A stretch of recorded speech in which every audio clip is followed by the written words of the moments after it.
Hello everyone, welcome to the session. I am Dabish Abbasi and I will be your trainer throughout this journey. So let's start the session. As you can see, this is the agenda of today's session. Basically आज हम बात करने वाले हैं syllogism के बारे में। हालांकि इससे पिछला सेशन भी सिलोजिज्म पर बेस्ड हमने लिया था, सिलोजिज्म का ही लिया था। ये सिलोजिज्म का दूसरा सेशन है। ओके, सबसे इससे पहले सेशन में हमने क्या किया था, सिलोजिज्म पर बेस्ड क्वेश्चन को सोल्व किया था एक कन्वेंशनल वे से, मतलब वेन डायग्राम मेथड से। लेकिन आज के सेशन में, आज का सेशन बहुत ही ज्यादा स्पेशल सेशन है। क्यों? क्योंकि सिलोजिज्म पर बेस्ड जो क्वेश्चन होते हैं उनको सोल्व करने का एक मेथड होता है, एक शॉर्टकट होता है, टिक एंड क्रॉस मेथड। और इस मेथड के जरिए से ना तुम सिलोजिज्म पर बेस्ड क्वेश्चन को चुटकियों में सोल्व कर सकते हो। Okay, so let's move on. अब इस टिक एंड क्रॉस मेथड को समझने से पहले हमें सिंगल स्टेटमेंट कंक्लूजन को समझना पड़ेगा। Okay, basically 4 single statement conclusion अपने स्टैंडर्ड होता है, उन्हें समझना में पड़ेगा। देखो, सबसे पहला क्या है, ऑल एज आर बीज। इसके सिर्फ 2 ही पॉसिबल कंक्लूजन बन सकते हैं, सम एज आर बीज, सम बीज आर एज। सिर्फ 2 ही पॉसिबल कंक्लूजन इसके हो सकते हैं। ओके, अब दूसरा स्टेटमेंट क्या है, देखो, सम एज आर बीज, और इसका सिर्फ एक ही पॉसिबल कंक्लूजन बन सकता है, and that is some bees are as. Okay, 2 और होते हैं, उनको भी देखते हैं। देखो, तीसरा क्या अपने पास, नो एज आर बीज। इसके सिर्फ 3 पॉसिबल कंक्लूजन हो सकते हैं, सम एज आर नॉट बीज, बिल्कुल सही, सम बीज आर नॉट एज, बिल्कुल सही, no bees are as, by बिल्कुल सही। ये तीनों कंक्लूजन एकदम सही है। और ये जो चौथा है, सम एज आर नॉट बीज, इसका कोई भी कंक्लूजन नहीं होगा। ओके, ये चीजें आपको याद रखनी है। अब बढ़ते हैं अपने टिक एंड क्रॉस मेथड की तरफ कि किस तरीके से, मतलब ये मेथड कैसे काम करता है और क्या होता है। देखो, ऑल एज आर बीज, इसको हम क्या कहेंगे, ये सबसे पहला सिंगल स्टेटमेंट था ना, ऑल एज आर बीज, इसको हम कहेंगे, घबराने की कोई जरूरत नहीं है। अगर आपको, मतलब मैं अभी जो टर्म लिखूंगा, समझ, आप आगे जब क्वेश्चन सोल्व करोगे ना, आप समझ जाओगे इनका यूज कैसे होना है। ओके, ये जो है ना ऑल एज आर बीज, इसको हम क्या लिखेंगे, इसको हम बोलते हैं universal positive statement, universal positive statement. Okay, अब इसे यूनिवर्सल पॉजिटिव स्टेटमेंट क्यों बोलते हैं? अब जब भी आप कोई भी स्टेटमेंट देखोगे ना, आप एकदम समझ जाओगे कि ये स्टेटमेंट यूनिवर्सल पॉजिटिव है या कोई दूसरा है। देखो, यूनिवर्सल मतलब यहाँ पर सभी की बात हो रही है, मतलब यूनिवर्सल। ओके, एज आर बीज, और ये बोल रहा है यूनिवर्सल पॉजिटिव। अब ये पॉजिटिव कहां से आ गया, देखो, क्योंकि इस स्टेटमेंट में कोई निगेटिव वर्ड नहीं है। ओके, तो यहाँ पर universal positive statement, all as are Bs, इसे हम क्या बोलेंगे, इस तरीके के स्टेटमेंट को, ऐसे स्टेटमेंट को हम बोलेंगे यूनिवर्सल पॉजिटिव स्टेटमेंट। ओके, अब यहाँ पर देखो सेकंड स्टेटमेंट, देखो, सम एज आर बीज, ये बहुत ही इंपॉर्टेंट पार्ट चल रहा है टिक एंड क्रॉस का, ये समझना बहुत ही ज्यादा जरूरी है। ओके, देखो, सम एज आर बीज, मतलब यहाँ पर सम, कुछ की बात हो रही है, मतलब किसी पर्टिकुलर की। तो इस तरीके के स्टेटमेंट को जो सम से स्टार्ट होते हैं उन्हें हम क्या बोलते हैं, पर्टिकुलर। और क्योंकि इसमें निगेटिव कुछ नहीं है, तो ये हो जाएगा अपना पर्टिकुलर पॉजिटिव स्टेटमेंट, ये हो जाएगा अपना पर्टिकुलर पॉजिटिव स्टेटमेंट। ओके, अब बात करते हैं तीसरे स्टेटमेंट की। शुरू के 2 तो हमने कर लिया, तीसरे पर आते हैं, नो एज आर बीज। देखो, इसमें सिवाय, देखो, इसमें सभी की बात हो रही है, नो एज, तो ये क्या हो जाएगा अपना यूनिवर्सल। सबसे पहली बात तो ये हो जाएगा अपना यूनिवर्सल। ओके, एज आर बीज, मतलब इसमें हो क्या रहा है, ये निगेट कर रहा है चीजों को, तो ये हो जाएगा अपना universal negative statement. Okay, universal negative statement. Okay, अब फोर्थ को देखते हैं, सम एज आर नॉट बीज। सम एज आर नॉट बीज, मतलब सम आ रहा है, तो ये हो जाएगा अपना पर्टिकुलर, ये हो जाएगा अपना पर्टिकुलर, और एज आर नॉट बीज, इसमें नोट आ रहा है, तो हो जाएगा अपना पर्टिकुलर निगेटिव स्टेटमेंट। ये सभी स्टेटमेंट आपको याद रखने जरूरी है, मतलब ऐसे बिल्कुल रट्टा मत मारना का, लेकिन आप इसको पढ़कर समझ तो सकते हो ना, इसमें ऑल आ रहा है और इसमें कोई भी निगेटिव नहीं है, तो ये मतलब यूनिवर्सल पॉजिटिव स्टेटमेंट ही है। और इसमें सम आ रहा है और इसमें निगेटिव नहीं है, तो जाहिर सी बात है सम पर्टिकुलर को दर्शाएगा, और इसमें कुछ भी निगेटिव नहीं है, तो ये क्या हो जाएगा, पर्टिकुलर पॉजिटिव स्टेटमेंट। और ये इसी तरीके से नो, मतलब शुरू में ही नो आ गया, तो यहाँ पर ये क्या हो जाएगा, नो एज आर बीज, मतलब यूनिवर्सल, सभी की बात हो रही है, यूनिवर्सल एज आर बीज, और ये शुरू में इसने निगेट कर दिया, नो कर दिया, तो यूनिवर्सल निगेटिव स्टेटमेंट हो गया। और इसी तरीके से लास्ट वाला भी आप समझ सकते हो। ओके, अब यहाँ पर थोड़ी सी ध्यान देने वाली बात है, जब भी आपको यूनिवर्सल पॉजिटिव स्टेटमेंट दिखाई दे, तो आप पता है क्या करोगे, पहले वाले को टिक करोगे, दूसरे वाले को क्रॉस कर दोगे, and that's why this method is named tick and cross. Okay, अब सम एज आर बीज, जब भी आपको पर्टिकुलर पॉजिटिव स्टेटमेंट मिले, आप सिंपल क्या करोगे, दोनों को क्रॉस कर दोगे। ओके, अब बात करते हैं तीसरे की, यूनिवर्सल निगेटिव स्टेटमेंट आपको जब भी मिलेगा, आप क्या करोगे, दोनों को टिक कर दोगे, सिंपल। अब बात करते हैं लास्ट वाले की। जब भी आपको पर्टिकुलर निगेटिव स्टेटमेंट मिले तो आप क्या करोगे, पहले को क्रॉस कर दोगे और लास्ट वाले को टिक कर दोगे, दूसरे वाले को। ये चीजें आपको बहुत बहुत ही ज्यादा जरूरी है याद रखनी, ओके। अब इसके कुछ रूल्स होते हैं, उन रूल्स को एक बार देख लेते हैं, उसके बाद हम क्वेश्चन सोल्व करोगे और आप ये बोलोगे कि क्वेश्चन, जब हम क्वेश्चन सोल्व करेंगे ना, अगर आप उससे पहले जो हमने सिलोजिज्म पहले वेन डायग्राम से करते थे, तो आप ये बोलोगे यार कितनी जल्दी सोल्व हो रहे हैं क्वेश्चन, आप खुद ताज्जुब करोगे। देखो अब हम इसके रूल्स पढ़ते हैं। देखो इन टू स्टेटमेंट, सबसे पहला रूल क्या बोल रहा है, in two statements, let's suppose मेरे पास दो स्टेटमेंट है। सबसे पहले स्टेटमेंट में ले लेता हूं ऑल एज आर बीज, और दूसरे स्टेटमेंट में मैं ले लेता हूं सम एज आर सीज। ये दो स्टेटमेंट मेरे पास है। In two statement they should be three terms, तीनों में दोनों स्टेटमेंट में थ्री टर्म्स है, with one term as common. तो आप यहां पर देख सकते हो वन टर्म दोनों स्टेटमेंट में कॉमन है, and common term should have at least one tick. अब आप मुझे एक बात बताओ, ये सबसे पहला स्टेटमेंट जो है ऑल एज आर बीज, ये यूनिवर्सल पॉजिटिव स्टेटमेंट है, तो मैं पहले को टिक करूंगा, बाद वाले को रोंग कर दूंगा, क्रॉस कर दूंगा, ओके। अब ये जो दूसरा है ये क्या है, सम एज आर सीज, मतलब ये पर्टिकुलर पॉजिटिव स्टेटमेंट है जिसके दोनों के दोनों क्रॉस किए जाएंगे, ओके। अब ये जो पहला रूल बोला है and common term should have at least one tick. अब ये कॉमन टर्म है और इसमें एटलीस्ट वन टिक है ना, देखो ये एज दोनों स्टेटमेंट में कॉमन टर्म है, एक पे क्रॉस है दूसरे पे टिक है, और ये बोल रहा है एटलीस्ट वन टिक, एक पे टिक होना चाहिए जो कि बिल्कुल है। तो इससे क्या यहाँ से मतलब फर्स्ट रूल से हमें क्या पता चला कि अगर ये कंडीशन है तो वहां पर लाजमी जरूर एक कंक्लूजन बनेगा, वहां पर एक कंक्लूजन जरूर होगा, कोई ना कोई कंक्लूजन जरूर होगा। अब सेकेंड रूल देखो क्या बोल रहा है, if both statements are particular there is no conclusion. मतलब अगर एक स्टेटमेंट, हमारे पास स्टेटमेंट है और उसमें से दोनों स्टेटमेंट पर्टिकुलर इन नेचर हैं, दोनों सम से स्टार्ट हो रहे हैं, दोनों सम से स्टार्ट हो रहे हैं, तो वहां पर क्या होगा, वहां पर कोई भी कंक्लूजन नहीं होगा। आप आंख बंद करके नन ऑफ दिस पर टिक कर सकते हो, ओके। अब तीसरा कंक्लूजन देखो, सॉरी तीसरा रूल क्या बोला है, if both statements are negative in nature. अगर पहला स्टेटमेंट नो, ये इस तरीके से सम नोट, देखो दोनों स्टेटमेंट नेगेटिव इन नेचर है तो वहां पर भी कोई कंक्लूजन नहीं होगा, ओके। फोर्थ रूल को देखते हैं, if one of the statement is particular. अगर ये देखो, ये जो फोर्थ रूल है ना, इस पर अप्लाई करो सबसे पहले वाले पे। If one of the statement is particular, अब पर्टिकुलर देखो, ये पहला तो यूनिवर्सल है, ये दूसरा पर्टिकुलर है, तो ये बोल रहा है if one of the statement is particular conclusion must be particular. तो जो कंक्लूजन होगा ना वो भी अपना पर्टिकुलर ही होगा, ओके। तो ये रूल्स भी हमने पढ़ लिया। अब हम कुछ क्वेश्चंस लेंगे और उन क्वेश्चंस को टिक एंड क्रॉस मेथड से सोल्व करेंगे। आप खुद से देखोगे कि क्वेश्चन वाकई कितनी जल्दी, कितनी क्विकली और इजीली हम सोल्व कर पा रहे हैं, okay. So let's move on. देखो सबसे पहला क्वेश्चन क्या बोल रहा है, अगर आप इस क्वेश्चन को वेन डायग्राम से सोल्व करने जाओगे तो आपको लाजमी है कि ज्यादा टाइम लगने वाला है, लेकिन अगर आप इस क्वेश्चन को टिक एंड क्रॉस मेथड से करोगे ना तो आपको डायग्राम वायग्राम कुछ बनाने की जरूरत नहीं है। देखो कैसे सोल्व करेंगे। All as are B's, all C's are D's. सबसे पहला रूल क्या बोलता है कि भाई दो स्टेटमेंट विद तीन टर्म होने चाहिए और उन दोनों स्टेटमेंट में कोई भी एक कॉमन टर्म होनी चाहिए।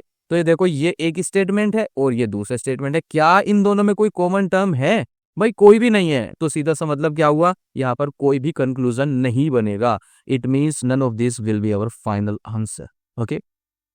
आप खुद से देख सकते हो कितने क्विकली हमने इस क्वेश्चन को सोल्व कर दिया। अगर हम टिक एंड क्रॉस मेथड नहीं जानते तो हम वेन डायग्राम बनाते और हर पॉसिबल वेन डायग्राम हमें बनाना पड़ता, तब जाके हमारा आंसर आता। लेकिन आप खुद से देख सकते हो कितने क्विकली हम क्वेश्चन को सोल्व कर पा रहे हैं with the help of tick and cross method, okay. So let's move on to the next question.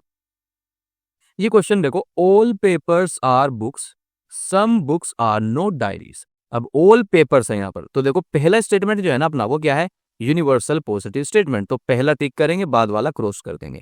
Some books are not diaries, ये कौन सा है, some books are not diaries, ये है अपना particular negative statement. Some particular को बता रहा है, नोट निगेटिव को, तो पर्टिकुलर निगेटिव स्टेटमेंट। इसमें क्या था, पहला क्रॉस हो जाएगा, दूसरा वाला टिक हो जाएगा। अब सबसे पहला रूल क्या बोलता था, सबसे पहला रूल बोलता है दोनों स्टेटमेंट में कोई भी कॉमन टर्म होनी चाहिए। देखो यहाँ पर इसमें ये कॉमन है, बुक्स इन दोनों स्टेटमेंट में कॉमन टर्म है, और वो स्टेटमेंट, वो रूल ये भी बोलता था कि दोनों में जो कॉमन टर्म है उसमें एटलीस्ट वन टर्म टिक होनी चाहिए। तो आप यहाँ पर देख सकते हो कोई भी टर्म टिक नहीं है, दोनों की दोनों क्रॉस हैं। तो इसका मतलब यहाँ पर भी कोई कंक्लूजन नहीं निकलेगा। इसका सीधा सा मतलब होगा डी ऑप्शन हमारा करेक्ट ऑप्शन हो जाएगा। Okay, so let's move on to the next question.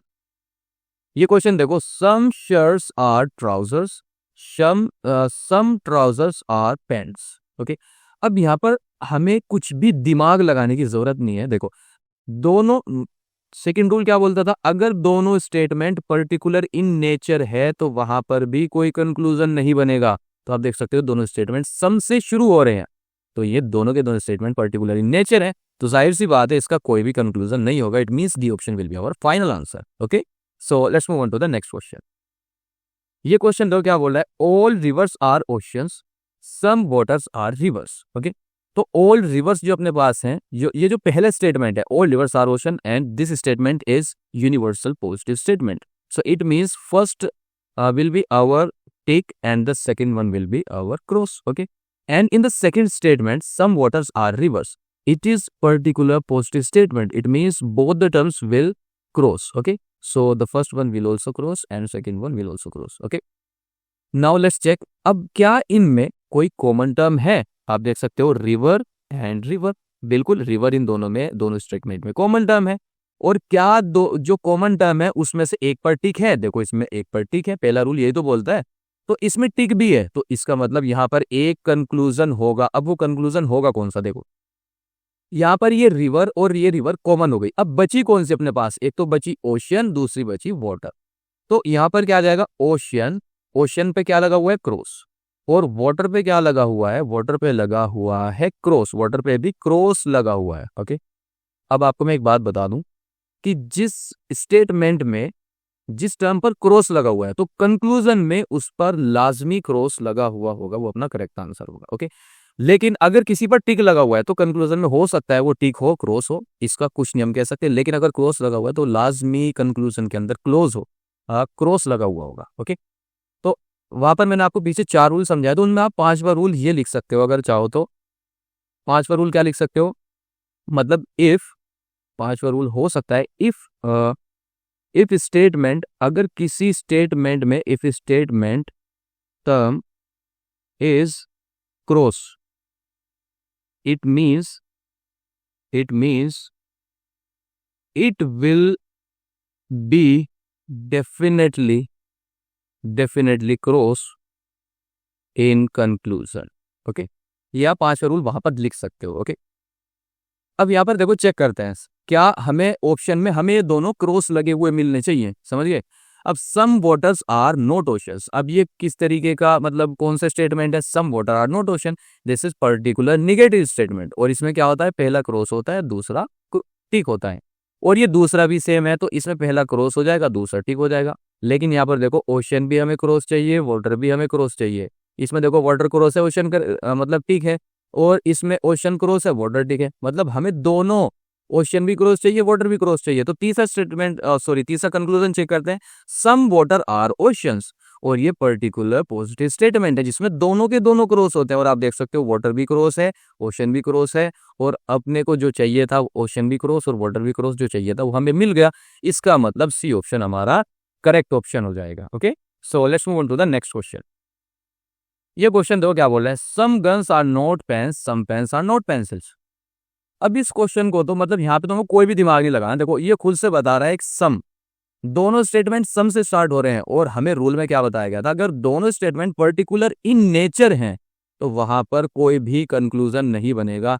It means ये देखो ये अपने कंक्लूजन देके रखे थे इन्होंने और ये ऑप्शन देके रखे थे, तो यहाँ पर क्या आ जाएगा? None of the given conclusion follows, क्योंकि इनमें कोई सभी, ये जो कंक्लूजन है इनमें कोई सभी फॉलो नहीं करता, क्योंकि यहाँ पर कोई भी कंक्लूजन नहीं बनेगा। It means none of the given conclusion follows, this will be our final answer and it is correct answer, and this is correct answer. Okay, so let's move on to the next question. अब ये देखो ये किस तरीके का question है, आप सोचोगे यार क्वेश्चन तो दिया नहीं, ये क्या बवाल है। ओके, अब आप यहाँ पर थोड़ा सा समझो, ये जो इस टाइप का क्वेश्चन होता है ना, ये 2016 या 18 तक, मतलब ये रिक्रूटमेंट प्रोसेस में तो पूछा ही जाता है, उससे पहले बैंकिंग सेक्टर में पूछा जाता था, लेकिन उसके बाद इसे रिक्रूटमेंट ड्राइव में भी जब क्वेश्चन मतलब पेपर को थोड़ा टफ बनाना होता है तो इस तरीके के क्वेश्चन को वहां पर रखा जाता है। अब इसमें कोई घबराने वाली बात नहीं है। देखो इस मतलब ये क्वेश्चन होता कैसे है, इसे सोल्व कैसे करना है। देखो हमें यहाँ पर ये ऑप्शन दिया गया है, ये ऑप्शन है ना, ए ऑप्शन में क्या है डीईसी, बी ऑप्शन में क्या है एएफई, सी में बीएफडी, डी में सीडीई। इसमें होता है कि डीई अपना क्या होगा, स्टेटमेंट होगा, सी उसका कंक्लूजन होगा। और इसी तरीके से बी ऑप्शन में एएफ अपने स्टेटमेंट होंगे और लास्ट वाला अपना कंक्लूजन होगा। और इसी तरीके से इसमें भी बी एफ अपने स्टेटमेंट होंगे, लास्ट वाला अपना कंक्लूजन होगा। और इसी तरीके से सी डी इसमें स्टेटमेंट होंगे और लास्ट वाला अपना कंक्लूजन होगा। ये तो समझ गए। अब इनमें से करेक्ट कौन सा है वो कैसे पता लगाएंगे। देखो अब ये सबसे पहले ऑप्शन को ले लेते हैं, ये जो सबसे पहला ऑप्शन है ना अपना। अब हम ये चेक करेंगे कि ये जो डी ई स्टेटमेंट है, क्या उनमें जो कंक्लूजन सी है वो डी ई स्टेटमेंट दोनों को फॉलो करता है। अगर वो अपने स्टेटमेंट को फॉलो करता है तो इसका मतलब वो अपना करेक्ट ऑप्शन हो जाएगा। ओके, तो सबसे पहले हम डी ई मतलब पहले ऑप्शन को ट्राई करते हैं। ओके, तो देखो इसमें बोल रहा है डी, डी क्या हो जाएगा अपना, नो लॉक इज शट। मैं यहां पर लिखता हूं no lock is shut, no lock is shut. Okay, ये अपना क्या हो गया डी। अब उसके बाद स्टेटमेंट अपना कौन सा है, ई, ई को लिखते हैं यहाँ पर all opens are locks, all opens are locks. Okay, अब ये सी, सी अपना कंक्लूजन हो जाएगा। ओके, सी कंक्लूजन हम यहाँ पर लिखते हैं। तो सी क्या देके रखा है, no opens are shuts, no opens are shuts. Okay, अब देखो नो लॉक इज शट। अब मतलब ये यूनिवर्सल नेगेटिव स्टेटमेंट, इसका मतलब लॉक भी करेक्ट होगा और शट भी करेक्ट होगा, मतलब टिक होंगे। ऑल ओपन्स आर लॉक्स, ये क्या है अपने पास, ये अपने पास है यूनिवर्सल पॉजिटिव स्टेटमेंट, तो इसमें पहला करेक्ट होगा, दूसरा रॉन्ग होगा। ओके, मतलब क्रॉस होगा। अब क्या इनमें कोई कॉमन टर्म है, देखो इसमें कॉमन टर्म है लॉक, लॉक इसमें कॉमन टर्म है। अब अपने पास बचा क्या, अब इसमें कॉमन टर्म है और एटलीस्ट वन पर टिक भी है, पहला रूल ये तो बोलता है। अब जब ये कंडीशन अपनी मेट हो गई तो इसका मतलब यहाँ पर एक कंक्लूजन जरूर निकलेगा, समझ गए। अब देखो लॉक और लॉक दोनों में कॉमन है। अब अपने पास बचा क्या, शट टिक ओपन्स टिक, मतलब अपने पास क्या बचा, शट टिक और ओपन टिक, समझ गए। अब हमें ये देखना है क्या इसका कंक्लूजन इन्हें फॉलो करता है। ओके, तो देखते हैं। देखो नो ओपन्स आर शट, और ये मतलब ये जो कंक्लूजन है ये किस तरीके का है, no opens are shut, this is universal negative statement. और इसमें क्या होता है, दोनों के दोनों टिक होते हैं। तो आप देख सकते हो ओपन्स भी टिक जो कि हमें चाहिए था, शट्स भी टिक जो कि हमें चाहिए था, and that's why this is the correct option. Okay, so A option हमारा करेक्ट ऑप्शन हो जाएगा। So let's move on to the next question. अब ये क्वेश्चन देखो सेम तरीके का क्वेश्चन है, इसमें भी हम चेक करेंगे। देखो बीईडी, सबसे पहले फर्स्ट ऑप्शन को ट्राई करते हैं, बीईडी। यहाँ पर देखो बी, बी इसके स्टेटमेंट हो जाएंगे, डी उसका कंक्लूजन हो जाएगा। तो बी क्या बोल रहा है, बी बोल रहा है सम टेक्स्ट आर पैसेजेस, और ई क्या बोल रहा है, some big are not text, और डी क्या बोल रहा है, ऑल पैसेजेस आर बिग। अब यहां पर देखो क्या है, बी क्या बोल रहा है, सम टेक्स्ट, ई क्या बोल रहा है, सम बिग। अब दोनों के दोनों पर्टिकुलर इन नेचर है, so according to the rule if both this statements are particular in nature so there will be no conclusion. Okay, so इसका मतलब हुआ यहाँ पर तो कोई कंक्लूजन होगा ही नहीं, तो ए ऑप्शन नहीं हो सकता, this is wrong option. Okay, now let's try with the second option, F C ए।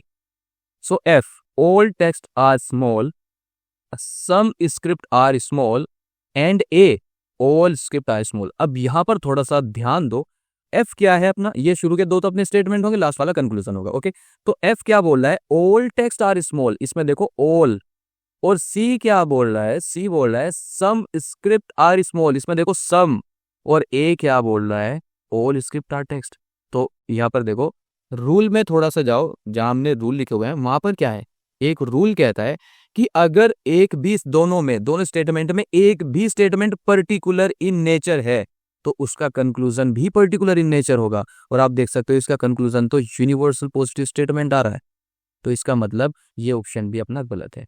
अब बात करते हैं ए डी सी की। देखो ए क्या बोल रहा है, ऑल, और डी क्या बोल रहा है, सम, और सी, डी क्या बोल रहा है, एक सेकेंड, ए डी सी, ए क्या बोल रहा है, ऑल, और डी क्या बोल रहा है, ऑल, और यहाँ पर ये जो सी है ये सम बोल रहा है। इसको एक बार चेक करना पड़ेगा, हो सकता है इसमें कोई कंक्लूजन निकल आए। तो ए को मैं यहाँ पर लिखता हूं, all scripts, all scripts are text, ये हो जाएगा। ये क्या है अपना ए। ओके, अब डी को चेक करते हैं। डी क्या है? All passages are big. All passages are, मैं सही कर रहा हूँ ना? All passages are big, ADC D, all passages are big, बिल्कुल सही। और अब अपना कंक्लूजन क्या दे के रखा है इन्होंने? सी कंक्लूजन हमें क्या दे के रखा है? C is some scripts are small, some scripts are small. Okay, अब ऑल स्क्रिप्ट आर टेक्स्ट। अब इसमें क्या होगा? देखो ये क्या है? यूनिवर्सल पॉजिटिव स्टेटमेंट, तो पहला टिक होगा, दूसरे वाला क्रॉस। दूसरे वाला भी यूनिवर्सल पॉजिटिव स्टेटमेंट है, तो इसमें पहला टिक, दूसरे वाला क्रॉस। क्या इनमें कोई कॉमन टर्म है? स्क्रिप्ट्स, टेक्स्ट, पैसेजेस, बिग, इसमें तो कोई भी कॉमन टर्म नहीं है। तो सीधा से क्या मतलब होगा? कंक्लूजन चेक करने की भी जरूरत नहीं है भाई। जब कॉमन टर्म ही नहीं है तो ये तो गलत होगा ना, कोई भी कंक्लूजन नहीं बनेगा। अब जब ये शुरू के 3 गलत है तो जाहिर सी बात है डी ऑप्शन हमारा करेक्ट हो जाएगा। Okay, so D option is our correct option. So let's move on to the next question. ये क्वेश्चन देखो क्या बोला है। ये क्वेश्चन थोड़ा सा डिफरेंट है। अभी डिफरेंट देखो, इसमें क्या दिया गया है हमें? All colours are walls. इसमें मतलब देखो, उसमें जो पीछे क्वेश्चन हमने किए उसमें क्या था? उस क्वेश्चन में था हमें DEF, मतलब ऑप्शन में शुरू के जो दो वो अपने स्टेटमेंट थे, लास्ट वाला तीसरे वाला कंक्लूजन था। इसमें देखो क्या किया इन्होंने, ये जो ए ऑप्शन है ना, इसमें ये जो शुरू के 2 हैं, ये शुरू के 2 अपने स्टेटमेंट हो जाएंगे, ये शुरू के 2 अपने स्टेटमेंट हो जाएंगे, और ये लास्ट वाला अपना कंक्लूजन हो जाएगा। ओके, तो इस तरीके से हम चेक करेंगे कि क्या लास्ट वाला जो कंक्लूजन है वो according to the both statement क्या उन्हें फॉलो करता है। अगर वो फॉलो करता है तो वो ऑप्शन अपना करेक्ट ऑप्शन हो जाएगा। बस यहाँ पर लिखने का तरीका डिफरेंट है, समझ गए? उसमें बस ऑप्शन में दिया था, हमें लिखने खुद पढ़ते थे, इसमें साथ साथ लिख के दे दिए, समझ गए? अब देखो पहला ऑप्शन ट्राई करते हैं। इसमें हम ऑप्शन के थ्रू जाएंगे। हम पहला ऑप्शन ट्राई करते हैं, ये वाला, if only A and B. तो हम चेक करते हैं क्या ए फॉलो करता है। All colours are walls, universal positive statement, तो पहला करेक्ट, दूसरा टिक, मतलब पहला टिक और दूसरा क्रॉस हो जाएगा। Okay, no ball is plain, मतलब ये क्या है? यूनिवर्सल निगेटिव स्टेटमेंट, तो ये दोनों टिक हो जाएंगे। Okay, no colour is plain. अब यहाँ पर क्या इनमें कॉमन टर्म है कोई? देखो यहाँ पर कॉमन टर्म क्या है? वॉल, देखो यहाँ पर वॉल और वॉल कॉमन टर्म है, और इनमें से एटलीस्ट 1 टिक भी है, तो इसका मतलब यहाँ पर एक कंक्लूजन बनेगा। अब अपने पास बचा क्या? प्लेन टिक और कलर्स टिक, ये बचा।